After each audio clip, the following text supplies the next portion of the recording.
اس video کو دیکھنے سے قبل اس ویڈیو کو لائک کیجئے، اپنے دوستوں کے ساتھ شیئر کیجئے، اور اگر ابھی تک آپ نے ہمارے چینل کو سبسکرائب نہیں کیا تو اسے سبسکرائب کر لیجئے اور ساتھ ہی موجود بیل آئیکن کو دبا لیجئے تاکہ آپ کو تمام نئی سٹوریز ملتی رہیں۔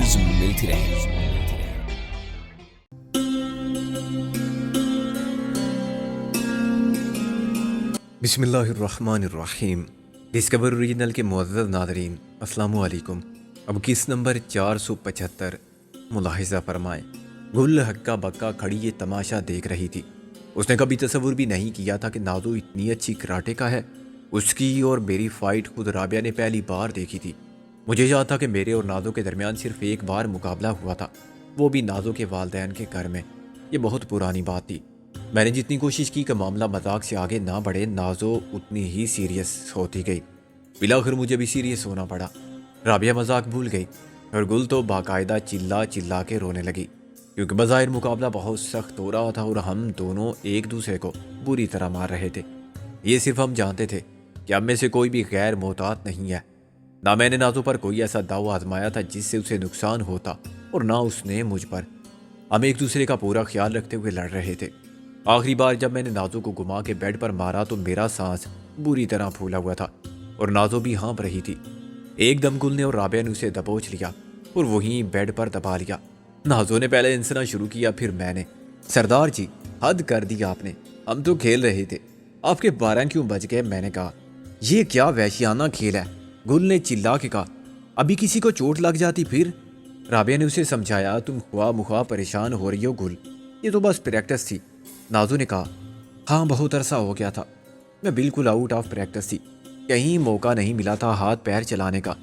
میں نے اس سے اتفاق کیا، آپس میں اس قسم کے مقابلے کرتے رہنا چاہیے پریکٹس کے طور پر۔ گل اب مزید خفیف ہو کے نازو کو حیرت اور استعجاب کے ساتھ تعریف کے انداز میں دیکھ رہی تھی۔ ایسے لڑنا کہاں سے سیکھا تھا تم نے؟ نازو نے بال سمیٹے اور کمر پر لپٹا وہ دوپٹہ کھول لیا۔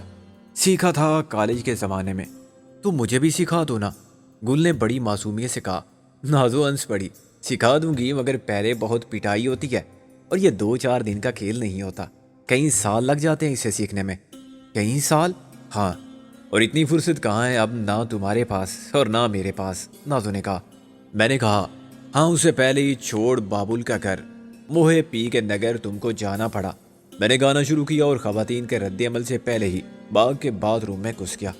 2:30 بجے تریونی آیا تو ہم سب فرصت کے وقت سے پورا فائدہ اٹھاتے ہوئے دادو کے تازہ دم ہو گئے تھے، اور وہاں جو کچھ دستیاب تھا کھا پی چکے تھے۔ ہم نے تمام امکانات پر غور بھی کر لیا تھا جو تریونی کے نہ آنے یا اس کے دھوکہ دینے سے پیدا ہو سکتے تھے۔ تریونی اپنی ہی گاڑی میں آیا تھا، لیکن اس کے ساتھ دوسری عام استعمال ہونے والی ٹیکسی بھی تھی۔ تم لوگ خاصے بدلے ہوئے لگتے ہو، تریونی نے کہا۔ میں نے کہا، ہم انجوائے کرتے رہے، تم نے کیا کیا؟ یہ ٹیکسی میری ہے اور ڈرائیور بھروسے کا آدمی ہے، یہ تم کو وہاں لے جائے گا جہاں سے کسٹم کی ایک لانچ روانہ ہوگی۔ انہیں بتایا گیا ہے کہ جزیرے میں غیر ملکی شراب کا سٹاک رکھا گیا ہے۔ وہ ایک مخبر کو ساتھ لے جانے پر تیار ہیں اور حفاظت کے لیے اسے وردی فراہم کرنے پر بھی آمادہ ہیں۔ صرف ایک ہو؟ ابھی سے فوج ساتھ لے جانے کی کیا ضرورت ہے؟ تم جا کے جزیرے کو اور محل کے کھنڈر کو کسٹم والوں کے ساتھ اچھی طرح سے کھنگالو۔ اگر تمہیں شک بھی ہو کہ دلاور نے تمہارے ساتھیوں کو وہاں قید کر رکھا ہے تو تم بعد میں پوری تیاری کے ساتھ جا سکتے ہو۔ بعد میں؟ کب؟ میں نے کہا، کسی بھی وقت، آج رات کو۔ وہ بولا۔ یہ تجویز مجھے قابل عمل لگی۔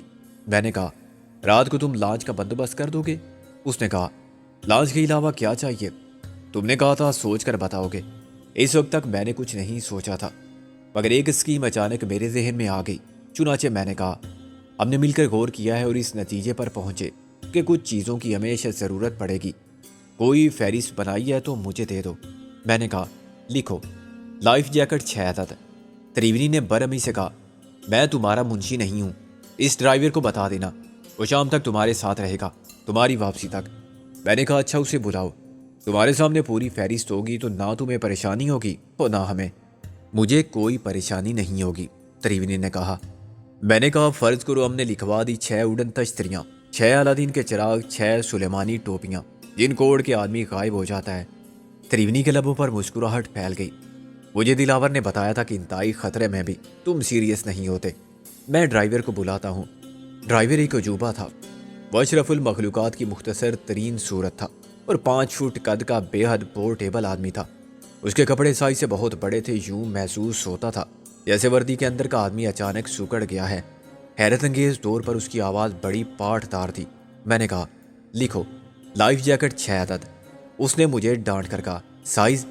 میں گڑبڑا گیا۔ سائز درمیانہ، میڈیم لکھو۔ ٹھیک ہے، رنگ بتاؤ۔ رنگ جو تمہیں پسند ہو۔ میں نے کہا، مجھے کوئی رنگ پسند نہیں، سفید لائف جیکٹ نہیں ملتی۔ اس نے پھر مجھے ڈانٹا، اچھا بھائی ہر رنگ کی ایک لے آؤ، چلو آگے بھی بولو۔ میں نے کہا 2 سیٹ واکی ٹاکی۔ کتنی رینج کے؟ میں نے کہا خبردار جو اب میری بات کاٹی۔ شارٹ ویو 5 سے 10 کلومیٹر رینج، 9 وولٹ بیٹری یا 12 وولٹ پورٹیبل۔ آپ کی بات پوری ہو گئی؟ میں نے گہری سانس لے کر کہا، ہاں آگے لکھو۔ واکی ٹاکی کس کمپنی کے ہوں؟ اس نے قلم روک کے کہا، کسی بھی اچھی کمپنی کے۔ میں نے عاجزی سے کہا، کس ملک کی؟ جو بھی تمہیں پسند ہو۔ میں نے رو دینے والے انداز میں کہا، مجھے کینیا پسند ہے، وہاں واکی ٹاکی نہیں بنتے۔ تریونی یہ تو مجھے پاگل کر دے گا۔ میں نے اسے کاغذ قلم چھین لیا، یا پھر شام تک اس کا خون ہو جائے گا میرے ہاتھوں۔ ناظر رابعہ اس صورتحال سے بہت لطف اندوز ہو رہی تھی۔ میری جلداٹ پر انہیں ہنسی آ رہی تھی، گل کچھ چینپ رہی تھی کیونکہ تریونی اس میں ضرورت سے زیادہ دلچسپی کا اظہار کر رہا تھا۔ رابعہ نے کہا، تمہاری فہرست مکمل ہو جائے تو مجھے بھی کچھ چیزیں لکھوانی ہیں، میک اپ کا سامان، نیل پالش، لپسٹک، ان کے کلر شیڈ وغیرہ۔ تفصیل میں بتا دوں گی۔ نازو نے کہا، اور چوڑیاں، ہار، بندے، رنگ، ڈیزائن، سائز سب میں لکھواؤں گی۔ میں نے فہرست میں صرف ایک اور آئٹم کا اضافہ کیا۔ میں نے سائلنسر والے 6 آٹومیٹک ریوالور لکھے اور فہرست تریونی کو تھما دی۔ میرا خیال تھا کہ اس آخری آئٹم پر وہ معترض ہوگا، مگر اس نے صرف سر ہلایا۔ ہمارا کام تو کسی نہ کسی طرح چل ہی رہا تھا، مگر میں نے موقع سے فائدہ اٹھانے میں کوئی حرج نہ سمجھا۔ اگر تریونی خود کو اتنا ہی صاحب اختیار سمجھتا ہے کہ ہمارے لیے سب کچھ کرنے کو آسان سمجھتا ہے تو یہ سامان فراہم کر دے جو ہم خود آسانی سے حاصل نہیں کر سکتے تھے۔ سوائے لائف جیکٹ کے کوئی چیز بازار میں ملنے والی نہیں تھی، لیکن مجھے یقین تھا کہ آگے چل کے ہمیں ان کی ضرورت پڑے گی۔ شام تک یا رات تک تم اس گاڑی کو جہاں چاہو لے جاؤ، تریونی بولا۔ کسٹم والوں کی لانچ 4:30 بجے کے بعد جائے گی، ظاہر ہے تم اس میں جاؤ گے۔ اس وقت تک یہ دماغ خراب کرنے والی چیز بھی ہمارے ساتھ رہے گی۔ میں نے ڈرائیور کی طرف اشارہ کیا، اس کو ساتھ رکھنے میں تمہارا فائدہ ہے؟ وہ بولا۔ میں نے نفی میں سر ہلایا، یہ تو ایسا شخص ہے کہ میں اس کو دائیں ہاتھ مڑنے کے لیے کہوں گا تو یہ پوچھے گا کہ کس رفتار سے مڑنا ہے، کتنے زاویے پر موڑ کاٹنا ہے، بغیر دیکھے موڑ کاٹنا ہے اور دیکھ بھال کے، سگنل بند ہو تب موڑ کاٹنا ہے یا جب کھلا ہوا ہو، موڑ کاٹتے وقت کس کے اوپر سے گزرنا ہے، کسی سے ٹکرانا ہے یا نہیں۔ تم کہتے ہو فائدہ؟ تریونی مسکرانے لگا۔ رابعہ، نازو اور گل بھی ہنس رہی تھی، مگر وہ شخص جس کا ذکر ہو رہا تھا ایسے کھڑا ہوا تھا جیسے کوئی بات ہی نہیں ہو رہی ہے۔ تریونی نے اسے باہر بھیج دیا۔ تم جزیرے پر جاؤ گے تو 3-4 گھنٹے ضرور لگ جائیں گے، یہ اتنی دیر میں لڑکیوں کو ممبئی کی سیر کرا دے گا۔ میں نے کہا، اور جب وہ سیر کر کے آئیں گی تو بال نوچتی ہوئی پاگل ہو کے میرا خیال ہے کہ ہم اس کے بغیر ہی گزارا کر لیں گے۔ تریونی کی نظریں گل پر جمی ہوئی تھی۔ تم کیا کہتی ہو؟ گل کی ہنسی کافور ہو گئی۔ کس بارے میں؟ ممبئی کی سیر کرنا چاہتی ہو تم؟ تریونی بولا۔ گل اس کے سوال کا مطلب مجھ سے پہلے سمجھ گئی، کیونکہ وہ بہرحال عورت تھی جو مرد کی نگاہ کو بھی سمجھ لیتی ہے۔ اس نے کہا، مجھے کوئی شوق نہیں۔ تم بہت اچھی ایکٹریس ہو، وہ بولا۔ ممبئی میں شاید ہی کوئی ہیروئن تمہارا مقابلہ کر سکے اگر تم اس لائن میں آ جاؤ۔ کیا تم کوئی فلم پروڈیوس کر رہے ہو؟ گل نے کہا۔ تریونی مسکرایا، میں بھی کر سکتا ہوں، ورنہ جس پروڈیوسر سے میں کہوں وہ تمہیں سائن کر سکتا ہے۔ راج کپور سائن کرے گا؟ گل نے کہا۔ وہ ہاں، تم کو دلچسپی ہے تو بتاؤ، اور دلچسپی کیوں نہیں ہوگی، اس کیریئر میں سب کچھ ہے۔ بس تو پھر ٹھیک ہے، گل نے کہا۔ میرا مطلب ہے میں اور میرا شوہر آپ سے ملیں گے۔ وہ بھی اتنا ہینڈسم ہے کہ دلیپ کمار اس کے جوتے صاف کرے، آپ دیکھیں گے تو قائل ہو جائیں گے۔ ہم دونوں کے لیے لیڈنگ رول سائن کرانے کا بندوبست آپ کریں، بڑی مہربانی ہوگی آپ کی۔ کوئی چائلڈ سٹار کا رول ہو تو میرا بڑا لڑکا ہے 9-10 سال کا، اس سے چھوٹی لڑکی ہے 5 سال کی۔ ہم سب بالکل سیریس رہے۔ جتنے اعتماد کے ساتھ گل نے تریونی سے بات کی اور یہ بات سن کے تریونی کی جو حالت ہوئی اس سے مجھے دلی خوشی ہوئی۔ اب تک گل اس کے گھورنے سے پریشان تھی، وہ شرما رہی تھی اور چیپ رہی تھی، مگر بات جب حد سے گزر گئی تو گل نے اس کو ایک ہی بار میں چت کر دیا۔ تریونی بے وقوف نہیں تھا کہ گل کے جھوٹ کو نہ سمجھتا، لیکن وہ گل کو جھوٹا بھی نہیں کہہ سکتا تھا۔ اس نے جان چھڑانے کے لیے کہا، ہاں ہاں دیکھیں گے بعد میں، اب میں چلتا ہوں، مجھے امید ہے کہ یہ ہماری آخری ملاقات ہوگی، میں نے تمہارے احسان کا قرض چکا دیا ہے۔ میں نے کہا ہم نے کسی قرض کی ادائیگی کا مطالبہ نہیں کیا تھا، جو کچھ تم نے کیا اس کے لیے شکریہ، برا نہ مانو تو ایک بات کہوں؟ کہو، تریونی بولا۔ یہ احسان اور قرض والی بات مجھے ایک جھوٹ لگتی ہے، اصل بات کچھ اور ہے۔ تریونی کے چہرے کا رنگ بدل گیا۔ کیا؟ میرا خیال ہے کہ تم اپنی بیٹی کملا کی وجہ سے مجبور ہوئے ہو، اس نے تمہیں بلیک میل کیا یا تم پر دباؤ ڈالا اور تم سے سودا کیا کہ تم میری مدد کرو۔ میں نے کہا۔ تریونی کا چہرہ سرخ پڑ گیا، وہ کچھ دیر بے بسی سے اپنے ہونٹ کاٹتا رہا۔ سچ کے اعتراف کی تحریر کو میں اس کی جھنجھلاہٹ میں پڑھ سکتا تھا۔ مجھے اپنی غلطی کا احساس کچھ دیر سے ہوا۔ مجھے بھلا کیا ضرورت تھی اسے منہ پر جھوٹا کہنے کی؟ اس کے جھوٹ سے ہمیں کوئی نقصان نہیں ہو رہا تھا، وہ جھوٹ بول کے اپنی انا کا برم رکھ رہا تھا۔ اب یہ ہو سکتا تھا کہ وہ مشتعل ہو جائے اور ہماری مدد کا ارادہ بھی بدل دے۔ اس جیسا کمینہ شخص ہمارا دشمن بھی ہو سکتا تھا۔ وہ ایک دم پلٹا اور کمرے سے نکل گیا۔ ہم نے اس کی گاڑی کے انجن کو گھراتے سنا، پھر گاڑی راکٹ کی طرح گیٹ سے نکل گئی۔ غصے میں اس کا گاڑی پر پورا کنٹرول نہیں رہا تھا۔ گیٹ سے گزرتے ہوئے گاڑی کا پچھلا حصہ دیوار سے ٹکرایا اور دیوار کا ایک کونا گر گیا۔ مجھے تو لگتا ہے کہ راستے ہی میں اس کا ایکسیڈنٹ ہو جائے گا۔ گل نے کہا۔ خدا کرے ہو جائے، تم نے بلا وجہ اسے مشتعل کیا۔ رابعہ نے کہا۔ ہر جگہ سچ کی ضرورت نہیں ہوتی، سچ تو سچ ہے، کڑوا لگتا ہے۔ میں نے کہا میرا مطلب تھا کہ سچ کے اظہار کا موقع محل دیکھ کے کرنا چاہیے، اس سچ سے نقصان ہمارا ہی ہو سکتا تھا۔ رابعہ نے کہا کیا ہم اس پر بہت زیادہ بھروسہ نہیں کر رہے ہیں؟ نازو بولی۔ گل نے اس کی تائید کی۔ میرا تو خیال ہے کہ لعنت بھیجو اس کی مدد پر، جو کچھ کرنا ہے ہم خود کریں گے۔ میں نے کہا لیڈیز، میں اپنی غلطی تسلیم کرتا ہوں، مگر ڈرنے کی اور جذباتی ہونے کی ضرورت نہیں ہے۔ آپ لوگوں کو کیا معلوم کہ میرے ذہن میں کیا ہے؟ اب ہم کو یہاں سے نکل جانا چاہیے۔ ٹیکسی ڈرائیور بڑے سٹائل سے بیڑی پی رہا تھا۔ اس نے بیڑی کو بجھا کے کان پر اٹکایا اور بڑی مستعدی سے پیچھے والا دروازہ کھولا۔ میں آگے بیٹھ گیا تو اس نے ٹیکسی کو سٹارٹ کر دیا۔ تم کو معلوم ہے نا کہ ہمیں کہاں جانا ہے؟ معلوم ہے، اس نے کہا۔ کس راستے سے جانا ہے؟ مختصر راستے سے۔ میں نے کہا مختصر کیا ہوتا ہے؟ ہندی میں بتاؤ۔ چھوٹے راستے سے۔ میں نے کہا چھوٹا راستہ شمشان سے گزرتا ہے، بیچ میں نالا پڑتا ہے۔ تو پھر لمبے راستے سے چلو، میں نے زی چو کر کہا۔ اتنے لمبے راستے سے؟ بہت سے لمبے راستے ہیں، پیچھے نازو ہنسی، مگر میں نے جوابی کارروائی کا فیصلہ کیا۔ لمبے راستے کتنے ہیں؟ سب سے لمبا راستہ کون سا ہے؟ اس نے مجھے سب سے لمبا راستہ بتایا۔ میں نے پوچھا یہ راستہ کتنے کلومیٹر لمبا ہے؟ اس راستے کے دونوں طرف کتنی دکانیں، کتنے مکان ہیں؟ سڑک پر کتنے مین ہول ہیں؟ بجلی کے کھمبے کتنے اور ٹیلی فون کے کتنے؟ وہ بوکھلا گیا۔ میرے ہر سوال کے جواب میں اسے معلوم نہیں کہنا پڑتا تھا۔ خاک معلومات ہیں تمہاری، ڈرائیور ہو تم یا کاٹ کے الو؟ سڑک پر سے گزرتے وقت آنکھیں بند رکھتے ہو کیا؟ ابھی میں نے صرف ایک راستے کے بارے میں پوچھا ہے، مگر تم کچھ نہیں جانتے، باقی راستوں کے بارے میں کیا بتاؤ گے؟ میں نے اسے ڈانٹتے ہوئے کہا تم وقت ضائع کرتے ہو میرا۔ 4 بجے تک مجھے نہ پہنچایا تم نے تو سمجھ لو تمہاری خیر نہیں۔ سمندر میں 20 کلومیٹر ٹیکسی چلا کے لے جانی پڑے گی۔ کبھی چلائی ہے پہلے سمندر میں ٹیکسی؟ کس سمندر میں چلائی ہے؟ بہرحال کاہل میں اس لیے اتنے کاہل ہو۔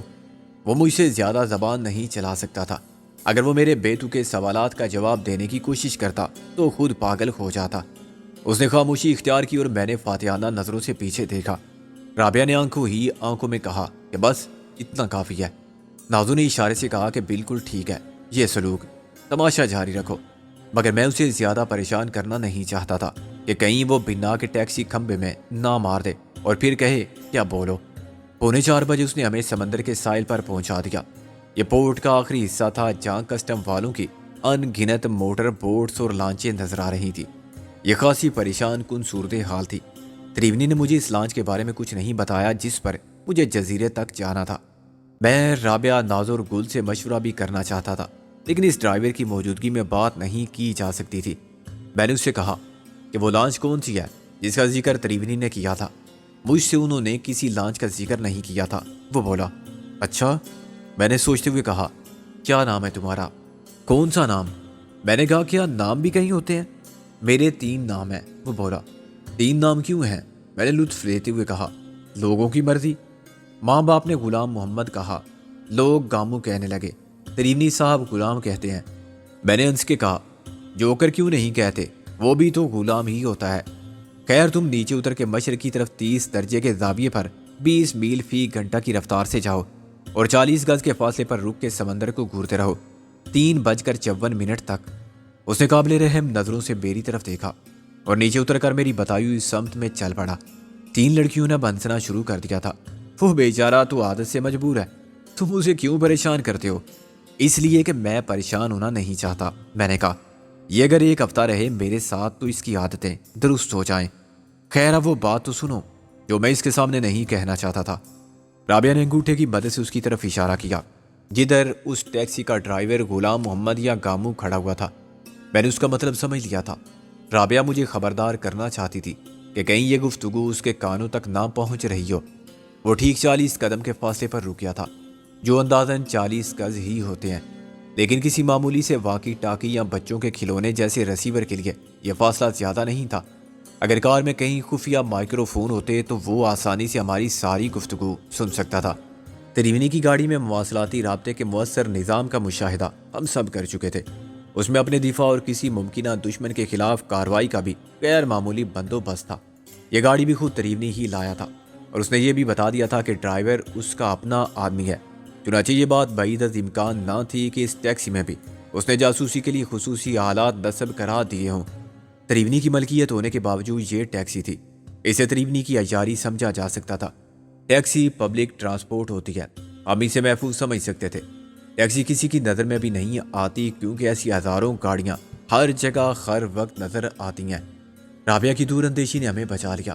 میں نے غلام کی طرف دیکھا تو وہ بڑے فرما بردارانہ انداز میں سمندر کو دیکھ رہا تھا، لیکن مجھے ایسا لگا جیسے اس کی توجہ پیچھے ہماری طرف ہے۔ اسے آزمانے کے لیے میں نے کہا، تم لوگ اس کے ساتھ بمبئی کی سیر کرنے جاؤ تو ذرا محتاط رہنا، یہ شخص مجھے پاگل لگتا ہے۔ یہ بات کہتے ہوئے میری نگاہ ڈرائیور پر تھی۔ میں نے واضح طور پر اس کے جسمانی رد عمل کو نوٹ کیا۔ اس کے سر کو جھٹکا سا لگا اور محاورے کے مطابق اس کے کان کھڑے ہو گئے۔ پاگل تو نہیں، کھپتی ہے، رابعہ نے کہا۔ میں نے کہا نہیں، مجھے تو وہ ایک ایسا شخص نظر آتا ہے جس پر جنون کے دورے پڑتے ہوں گے۔ اس کے سائز پر مت جاؤ، اس کے اتوار بتاتے ہیں کہ وہ ایک جنسی جنونی ہے اور مجھے یہ موروثی مرض لگتا ہے۔ اس کا باپ پاگل ہوا ہوگا یا ماں جنسی جنون میں مبتلا ہوگی۔ یہ بہت بڑی گالی تھی۔ باپ کی حد تک شاید وہ برداشت کر جاتا، مگر ماں پر یہ تہمت بہت سنگین تھی۔ ضبط سے کام لینے کی پوری کوشش کے باوجود وہ سر گھما کے مجھے گورے بغیر نہ رہ سکا۔ صرف ایک بار اس نے پلٹ کر دیکھا، پھر شاید اسے اپنی غیر ارادی حرکت کی غلطی کا احساس ہو گیا۔ وہ پھر سامنے دیکھنے لگا۔ اب میرے لیے شک کی گنجائش نہیں رہی تھی۔ ٹیکسی کے اندر یقیناً کہیں مائکرو فون پوشیدہ تھا جو اس گفتگو کو ڈرائیور تک پہنچا رہا تھا۔ میں نے غور سے دیکھا مگر مجھے اس کے کانوں میں کوئی ایئر فون یا پلگ دکھائی نہ دیا۔ اگر اس کی کسی جیب میں سے نکلنے والا تار کانوں تک جاتا تو اس سے تاثر یہی ملتا کہ وہ اونچا سنتا ہے اور ہیئرنگ ایڈ استعمال کرتا ہے، مگر میں دھوکہ نہ کھاتا، میں اسے ریسیور ہی سمجھتا، لیکن ایسی کوئی بات نہ تھی۔ میں نے گاڑی کا پاکٹ دیکھا، اس میں صرف کاغذات تھے۔ ڈیش بورڈ پر ایک پنسل بھی رکھی ہوئی نظر آئی۔ میں نے لکھا، تم اچانک عقل مند ہو گئی ہو، ڈرائیور واقعی سن رہا ہے۔ جواب میں رابعہ نے لکھا، اچانک کی کوئی بات نہیں، میں ہمیشہ سے عقل مند ہوں۔ دوسرا مشورہ یہ ہے کہ باتیں جاری رکھیے۔ میں نے کہا، تفریح کے لیے کہاں کہاں جانے کا ارادہ ہے؟ کاغذ پر میں نے لکھا، میں گل کو اپنے ساتھ لے جاؤں گا، تم رابعہ کا بھی خیال رکھنا اور اس پوری اسرار ڈرائیور کا بھی۔ یہ تحریر میں نے نازو کو پیش کی۔ رابعہ نے کہا، دل تو چاہتا ہے سارا بمبئی دیکھ لیں۔ میں نے کہا، دماغ خراب ہے تمہارا؟ 4 گھنٹے ہیں تمہارے پاس، ایسا نہ ہو کہ وقت کا خیال ہی نہ رہے یا میں انتظار کرتے کرتے دنیا سے گزر جاؤں۔ اتنی دیر میں نازو نے لکھا، مجھے شروع سے شک تھا کہ یہ آدمی جیسا نظر آنے کی کوشش کرتا ہے ویسا نہیں ہے۔ میں نے زور سے کہا، میری تو سمجھ میں نہیں آتا کہ اب کدھر جاؤں، آخر کس لانچ پر جانا تھا مجھے۔ اس کے بعد میں نے کاغذ پر لکھا، غلام محمد کو آہستہ سے آواز ہو۔ نازو نے پکارنے کے انداز میں کہا، غلام محمد۔ اس کی آواز اتنی کم تھی کہ گاڑی سے 2 فٹ دور ہی سنی جا سکتی تھی۔ لاشعوری طور پر اس نے پلٹ کے دیکھا۔ اس کے کانوں میں یہ آواز ایسے پہنچی جیسے اس کو سچ مچ کسی نے نام لے کر آواز دی ہو۔ وہ عیار آدمی تھا، آہستہ آہستہ ہماری طرف آیا۔ آپ نے مجھے بلایا ہے؟ میں نے دھاڑ کر کہا، کسی الو کے پٹھے نے نہیں بلایا تمہیں، قریب آنے کا بہانہ ڈھونڈتے ہو، پرائیویٹ گفتگو سننا چاہتے ہو، چلو دفع ہو جاؤ یہاں سے۔ احساس ذلت سے اس کا چہرہ سرخ ہو گیا۔ مگر وہ بولا کچھ نہیں۔ اس کے لیے یہ اطمینان ہی کافی تھا کہ اس کا راز افشا نہیں ہوا۔ میں نے اتنی دیر میں اس کا باغور جائزہ لیا تھا اور یہ معلوم کر لیا تھا کہ آواز اس کے کانوں تک کیسے پہنچ جاتی ہے۔ اس نے اتنے ڈھیلے ڈھالے کپڑے اس لیے پہنے تھے کہ وہ پھولے ہوئے حصوں میں اور خالی جگہوں پر کچھ بھی رکھ سکتا تھا۔ بش شرٹ نما کوٹ کے اوپر اس نے ٹائٹ بیلٹ باندھ رکھی تھی۔ اس بیلٹ کے اوپر گردن تک وہ سینے اور پیٹ کے ساتھ کوئی بیٹری، ٹرانسمیٹر، ریسیور یا اسلحہ باندھ کے رکھ سکتا تھا، اور غالباً اس کے کندھے پر کوئی چھوٹا سا اسپیکر تھا۔ تاہم یہ سب میرے اندازے تھے جو غلط بھی ہو سکتے تھے۔ فوری مسئلہ یہ تھا کہ میں بیک وقت دو کام کیسے کروں، یعنی زبان سے بے معنی گفتگو جاری رکھوں اور پنسل سے لکھ لکھ کے کام کی باتیں بھی کروں۔ سب سے بہتر اور آسان طریقہ یہ تھا کہ ہم ٹیکسی چھوڑ کے باہر نکل جائیں اور کچھ فاصلے پر کھڑے ہو جائیں۔ اچانک کسٹم کی وردی میں ایک شخص تیز تیز قدم اٹھا ہماری طرف آنے لگا۔ ابھی وہ 50 قدم دور تھا کہ ڈرائیور نے، جو میرے حکم کی تعمیل میں سمندر کی طرف منہ کیے کھڑا ہوا تھا، چہرہ گھما کے اسے دیکھا اور سر کو خفیف سی جنبش دی۔ دوسرے شخص نے فوراً سر ہلا کے اس کا جواب دیا۔ یہ ایک لمحے کی بات تھی، اور اگر میں ان دونوں کو غور سے نہ دیکھ رہا ہوتا تو اس نامعلوم اشاروں کی زبان میں ہونے والی خفیہ پوری اسرار گفتگو کو کیسے سمجھتا۔ یہ بات مجھے کچھ عجیب لگی۔ شاید ڈرائیور کے رویے نے میرے ذہن میں شکوک کی دھند پھیلا دی تھی۔ چنانچہ میں جو کچھ دیکھ رہا تھا شک کی نظر سے دیکھ رہا تھا، یا پھر یہ اسی چھٹی حص کا اعجاز تھا جو خطرے کی گھنٹی بجا کے خبردار کر دیتی ہے کہ کچھ ہونے والا ہے جو اچھا نہیں ہوگا۔ مجھے فوراً خیال آیا کہ اگر یہ دونوں ایک دوسرے کو جانتے تھے تو انہوں نے کھل کے سلام دعا کیوں نہیں کی؟ اس طرح چوری چھپے اشاروں میں کچھ کہنا چاہ میں نہیں دارد۔ یقیناً کوئی بات ایسی تھی کہ وہ آشنا ہو کے بھی اجنبیت کا مظاہرہ کر رہے تھے۔ میں چوکنا ہو گیا۔ وہ شخص جو کسٹم والوں کی وردی میں تھا بڑی دوستانہ مسکراہٹ کے ساتھ آگے بڑھا۔ آپ میں سے کون ہمارے ساتھ جائے گا؟ اس نے کسی تعارف یا تمہید کے بغیر کہا۔ کون کہاں جائے گا اور کیوں جائے گا؟ میں نے کہا۔ ویسے جواب کے لیے تیار نہ تھا۔ میں کسٹم سے تعلق رکھتا ہوں۔ اس نے اپنی آستین پر لگے ہوئے نشانات سے اپنا عہدہ واضح کیا۔ بڑی اچھی بات ہے، میں نے کہا، مگر یہ بات مجھے بتانے کا مقصد؟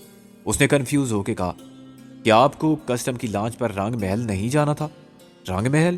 میں نے کہا، ہاں، راک سائیڈ آئی لینڈ پر۔ وہاں جا کے میں کیا کروں گا بھائی، میں یہاں ٹھیک ہوں۔ وہ اب گرم ہونے لگا تھا۔ تم وہ مخبر نہیں ہو جس کے بارے میں تریونی نے بات کی تھی؟ تریونی؟ کون سور کا بچہ ہے؟ میں نے بھی گرم ہو کے کہا، اور مجھے خاصی خوشی ہوئی جب میرے لبوں سے نکلنے والی گالی سن کے ڈرائیور اچھل پڑا۔ ہماری گفتگو سن کے وہ پہلے ہی پریشان تھا اور بے بس تھا، ورنہ چلا کے کہتا کہ میں سب بکواس کر رہا ہوں اور جانتے بوجھتے جھوٹ بول رہا ہوں۔ کسٹم والا قدرے مایوس ہوا۔ تو آپ سکندر بخت نہیں ہو؟ میں نے کہا، لعنت سکندر بخت پر بھی اور تم پر بھی۔ ارے بابا، ہم نواب واجد علی شاہ کے پڑپوتے شہزادہ کراکرم ہیں۔ اپنی 3 عدد زوجگان کے ہمراہ بغرض عیش و نشاط یہاں آئے تھے۔ تم کہاں سے رنگ محل کا ذکر لے کر رنگ میں بھنگ ڈالنے آ گئے بھنگی؟ وہ سخت پریشان بھی ہوا اور مشتعل بھی۔ اس کی سمجھ میں کچھ آیا تھا تو صرف یہ کہ میں وہ نہیں ہوں جو وہ مجھے سمجھا تھا، اور یہ اس کے لیے ناقابل فہم بات تھی، کیونکہ میں مقرر وقت پر مقرر نشانیوں کے ساتھ وہیں موجود تھا، یا اس کی اطلاعات کے مطابق مجھے ہونا چاہیے تھا۔ ڈرائیور نے تصدیق بھی کر دی تھی کہ سب ٹھیک ہے، مگر میں باضد تھا کہ اسے غلط فہمی ہوئی ہے۔ پھر ایک بات ایسی ہوئی کہ ان کا بنا بنایا کھیل بگڑ گیا۔ جیسے ہی کسٹم والا غصے اور جھنجھلاہٹ میں پلٹا، نازو نے کندھے پر ہاتھ رکھ کے مجھے دوسری طرف متوجہ کیا۔ میں نے مخالف سمت میں دیکھا تو ایک لمحے کے لیے مجھے اپنی آنکھوں پر دھوکے کا گما گزرا۔ ایک احاطے کی دیوار کے پیچھے سے کوئی ہاتھ ہلا رہا تھا۔ ہاتھ ہلانے والا پل بھر کے لیے سامنے آیا اور چھپ گیا۔ یہ کملا تھی، تریونی کی پاگل بیٹی۔ وہ نہ جانے کب سے وہاں چھپی ہمیں متوجہ کرنے کی کوشش کر رہی تھی۔ ہم سب کی نظر دوسری سمت میں تھی، چنانچہ یہ محض اتفاق تھا کہ نازو نے اس کو دیکھ لیا تھا۔ وہ کملا کو نہیں پہچانتی تھی، چنانچہ وہ حیران ہوئی کہ ایک لڑکی اس شدت سے ہمیں کیوں اپنی جانب متوجہ کر رہی ہے، اور اس نے مجھے بتایا۔ اس کے بعد مجھے کوئی شک نہ رہا کہ میری چھٹی اس نے مجھے بالکل صحیح اطلاع دی تھی۔ پلک جھپکنے میں سیٹ بدل کر میں ڈرائیور کی سیٹ پر آ گیا۔ ڈرائیور پھر سمندر کی جانب منہ کیے کھڑا ہوا تھا، لیکن اسے معلوم تھا کہ کسٹم والا اس سے رجوع کرے گا اور پوچھے گا کہ یہ کیا گپلا ہے۔ میں نے پیچھے نازو پر ایک نظر ڈالی اور اسے ہاتھ سے اشارہ کیا کہ ریوالور نکال دے۔ ایک ساتھ گل اور نازو نے ریوالور برآمد کیے۔ میں نے چابی کی طرف ہاتھ بڑھایا اور سر ہلا کے کہا، فائر۔ ادھر کار کا انجن سٹارٹ ہوا اور ادھر نازو نے گولی چلائی۔ ڈرائیور بڑی تیزی سے گھوما تھا مگر اس نے فائر کی آواز سنی اور کسٹم کی وردی پہن کر آنے والے کو زمین پر پڑا دیکھا تو وہ خود بھی زمین پر اوندے منہ گر گیا۔ گاڑی کو ریورس گیئر میں دوڑانے کے لیے میں نے ایکسیلریٹر اتنا دبا دیا تھا کہ انجن بہت شور کر رہا تھا اور گاڑی الٹے پاؤں اتنی تیز رفتاری سے بھاگ رہی تھی کہ میرے لیے اسے سنبھالنا مشکل ہو رہا تھا۔ ایک وجہ یہ بھی تھی کہ میں پیچھے والے ونڈ سکرین سے عقب کا پورا منظر صاف نہیں دیکھ پا رہا تھا۔ نتیجہ یہ کہ کار ایک اینٹ کے اوپر جھٹکا کھا کے چڑھی اور اچھلی، پھر اس کا دوسرا یعنی آگے والا پہیا اسی اینٹ پر سے گزرا۔ ان دو جھٹکوں نے گاڑی کے اندر سب کو الٹ پلٹ دیا۔ میں نے مسلسل ہونے والے فائروں کی آواز سنی لیکن سامنے نہیں دیکھا۔ میں گاڑی کو ریورس گیئر میں دوڑاتا ادھر لے جا رہا تھا جہاں کملا دیوار کی اوٹ سے چلا چلا کے کچھ کہہ رہی تھی، مگر اس کی آواز انجن کی گوں گوں میں بالکل سنائی نہیں دے رہی تھی۔ معلوم نہیں نازو، رابعہ اور گل نے خود کو کیسے سنبھالا اور جھٹکوں سے ان کا توازن بھی برقرار نہیں رہا تھا۔ پھر الٹی دوڑنے والی گاڑی سے ان کو سامنے اس دشمن پر فائر کرنے تھے جس کا فاصلہ بڑھتا جا رہا تھا۔ یہ مجھے بعد میں معلوم ہوا کہ نازو اور گل دونوں نے حواس بحال رکھتے ہوئے فائر کیے تھے، مگر ان کی ایک ہی گولی نشانے پر لگی تھی جو سب سے پہلے نازو نے چلائی تھی۔ اس کے بعد ڈرائیور نے لیٹ کر اپنی بش شرٹ کے اندر سے ریوالور نکالا تھا اور جوابی فائرنگ شروع کر دی تھی۔ گاڑی کی ٹیڑھی ترچھی چال نے اور جھٹکوں نے ہم سب کو دشمن کا نشانہ بننے سے محفوظ کر دیا تھا۔ میں یہ فرض نہیں کر سکتا تھا کہ وہ ڈرائیور اناڑی تھا۔ وہ ایک تربیت یافتہ اور مکار شخص تھا جس نے ہمیں بے وقوف بنا کے مروانے میں کوئی کسر نہیں چھوڑی تھی۔ اس نے لیٹ کر جوابی فائر کیے تھے تو یہ کوشش ضرور کی تھی کہ نشانہ مجھے بنائے، کیونکہ میں ہی گاڑی لے کر بھاگ رہا تھا۔ جب ایک گولی ونڈ سکرین پر لگی اور شیشے میں سوراخ کے گرد مکڑی کا جالا سا پھیل گیا تو میں نے گاڑی کو نیوٹرل کیا اور پہلے گیئر میں ڈال کے اسٹیئرنگ گھما دیا۔ پیچھے دوڑنے والی گاڑی ایک زبردست جھٹکے سے آگے بڑھی اور ابھی خواتین سنبھل بھی نہ پائی تھی کہ گاڑی ایک طرف جھک کر گھوم گئی۔ وہ سب اسی طرف لڑک گئی۔ گولیاں اب بھی کار کے بونٹ اور ہوڈ سے ٹکرا رہی تھی، لیکن میں محفوظ تھا اور میری ہمت بڑھانے کے لیے یہی احساس کافی تھا۔ اچانک میں نے کملا کو دیوار کی اوٹ سے نکل کے اپنی طرف دوڑتے دیکھا۔ بے وقوف! میں نے چیخ کر کہا، پاگل واپس جاؤ، میں وہیں لا رہا ہوں گاڑی۔ لیکن کملا بد حواس ہو کے گاڑی کی طرف دوڑ پڑی تھی۔ میں نے اسے بچانے کی پوری کوشش کی، مگر وہ ایک سائڈ سے ٹکرائی اور گرتے گرتے اس نے گاڑی کا ہینڈل پکڑ لیا۔ سنو، وہاں مت جانا، ان کے ساتھ کملا نے چیخ کر کہا۔ پھر نازو نے چیخ کر کہا، گاڑی روکو سکندر، اس نے ہینڈل باہر سے پکڑ رکھا ہے، میں اندر سے کیسے دروازہ کھولوں؟ کملا گاڑی کے ساتھ گھسٹتی آ رہی تھی۔ میں نے ایک دم بریک لگائے تو وہ جھٹکے سے گر گئی۔ میں نے چلا کے کہا، اسے کھینچ لو اندر۔ نازو نے دروازہ کھولا اور کملا اٹھ کے بھاگی، مگر وہ زخمی ہو چکی تھی اور اس کی ٹانگیں جسم کا بوجھ اٹھانے کے قابل نہیں رہی تھی۔ پھر ایک دم وہ منہ کے بل گری۔ اس کے بعد فائر کی آواز سنائی دی۔ میں نے دیکھا تو گولی کملا کے سر میں گھس چکی تھی۔ خون اس کے سر سے ابل کر زمین میں جذب ہو رہا تھا۔ اب میں اس کے لیے کچھ نہیں کر سکتا تھا۔ اگر میں گاڑی روک کے نیچے اترتا تو خود اپنی زندگی کو بھی داؤ پر لگاتا اور باقی سب کی زندگی کو بھی۔ کوئی گولی پیٹرول ٹینک میں بھی لگ سکتی تھی اور آگ لگتے ہی پیٹرول ٹینک پھٹ جاتا تو ہم سب جل کے خاک ہو جاتے۔ میں نے ایک لمحے میں ایسا فیصلہ کیا جو بظاہر خود غرضی اور بے رحمی کا آئینہ دار تھا، مگر اس کے حقیقت پسندانہ ہونے سے انکار نہیں کیا جا سکتا۔ میں نے نازو، رابعہ اور گل کے چیخنے چلانے کی پرواہ نہیں کی اور بڑھتی ہوئی کملا کو وہیں چھوڑ کے گاڑی کو پوری رفتار سے دوڑاتا ہوا وہاں سے نکال لے گیا۔ اب ہم فائرنگ کی زد سے باہر آ چکے تھے اور اس بات کا کوئی امکان نہیں رہا تھا کہ کوئی گولی وہاں تک پہنچ جائے گی۔ میں نے گاڑی کی رفتار پر قابو پا کے کہا، کیا ہوا؟ نازو نے استریا زدہ لہجے میں چلا کے کہا، وہ اسے گولی لگ گئی۔ میں نے کہا، ہاں میں نے دیکھ لیا تھا۔